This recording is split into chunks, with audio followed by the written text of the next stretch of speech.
Эл аралык толеранттуулук коомдук фонду 15 жылдан ашуун убакыттан бери Баткен аймагында чек арадагы чыр-чатактарды изилдеп келет. Учурда Өзбекстан менен 60га жакын, ал эми Тажикстан менен 20дан ашуун такталбаган аймак бар. Серепчи Роберт Авазбековдун пикиринде бул жерлерди чечүүдө эки өлкөнүн башчылары кегилишүүсү зарыл. Мына бул талаш участоктарды чечүү боюнча биздин комиссияда кандайдыр бир деңгээлде балким тажрыйбасы да жетпей жатышы мүмкүн.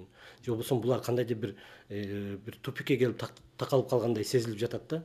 Ошондуктан менин оюмча азыркы кезде бир ушул маселени чечүү боюнча саясий эрк керек. Биздин мамлекеттин негизги максаттарынын бири элдин коопсуздугун камсыз кылуу. Ошондуктан менин оюмча бул маселени чечүүдө ушул эки президенттин кийлигишүүсү дагы зарыл деп эсептейм. Чек ара такталганга чейин жергиликтүү тургундар менен бийлик өкүлдөрүнүн, чек ара милиция кызматкерлеринин жолугушуулары болуп, түшүндүрүү иштери жүрүүдө. Учурда эки тараптуу сүйлөшүүлөрдүн негизинде кошуна айылдардын чектешкен жеринде текшерүүлөр жеңилдетилип, каттамдар калыбына келди. Элдерге биз түшүндүрүү иштерин жүргүзүп атабыз, бирок чындыгын айтыш керек, элдердин ичинде дагы мындай кандайдыр бир немелер бар да, мындай ар тараптуу мындай коркунучтар бар деп айтсак жаңылышпаймын.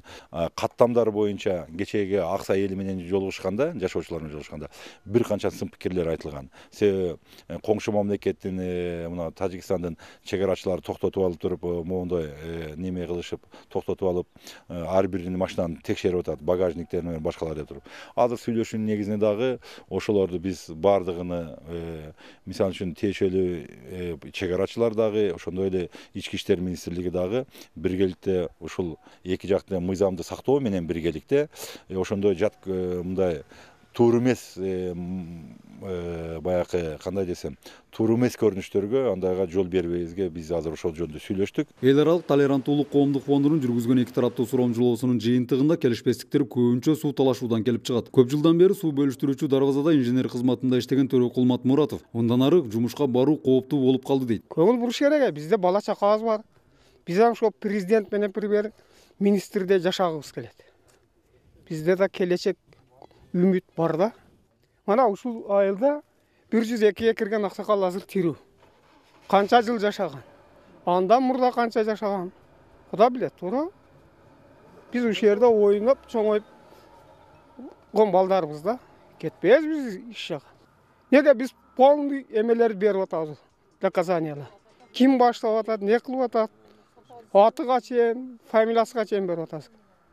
Текшериш керек өкмөт. 11 январдагы окуя кыргыз-тажик айылдарына суу бөлүштүрүүчү аймакта болгон. Чек арачылардын келишпестигинен улам тажик тарап Калашников автоматынан сырткары 6 ирет минометтон ок чыгарышкан. Ок атышуудан жараат алган чек арачылар Баткен облустук ооруканасында дарыланууда. Алардын ичинен абалы оор 3 кызматкер Бишкек шаарына жөнөтүлдү. Ал эми күч кызматтарынын эки тараптуу сүйлөшүүлөрү дагы деле уланууда.